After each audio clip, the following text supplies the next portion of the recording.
एक और मेथड जिसके थ्रू आप नेमिंग कोलिजन्स को अवॉइड कर सकते हैं वो है ऑब्जेक्ट ओरिएंटेड प्रोग्रामिंग अप्रोच।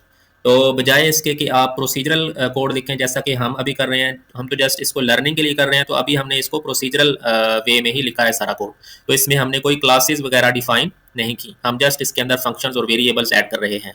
तो इसको कहते हैं प्रोसीजरल वे, ठीक है। जबकि जो ऑब्जेक्ट ओरिएंटेड अप्रोच है उसमें क्या होता है कि आप हर टाइप की फंक्शनैलिटी के लिए एक अलग से क्लास डिफाइन करते हैं और फिर उसके अंदर उसके मेथड्स डिफाइन करते हैं। तो जब आपने क्लास डिफाइन कर ली तो अब उस क्लास के अंदर जो भी वेरिएबल्स होंगे या जो भी मेथड्स होंगे, वो उनके आप कोई भी नेम्स रख दें तो उससे कोई फर्क नहीं पड़ेगा। तो अगर आप ऑब्जेक्ट ओरिएंटेड अप्रोच यूज कर रहे हैं तो आपने जस्ट ये चेक करना है कि जो आप क्लास डिफाइन कर रहे हैं क्या वो क्लास का नेम ऑलरेडी डिफाइंड है या नहीं, ठीक है।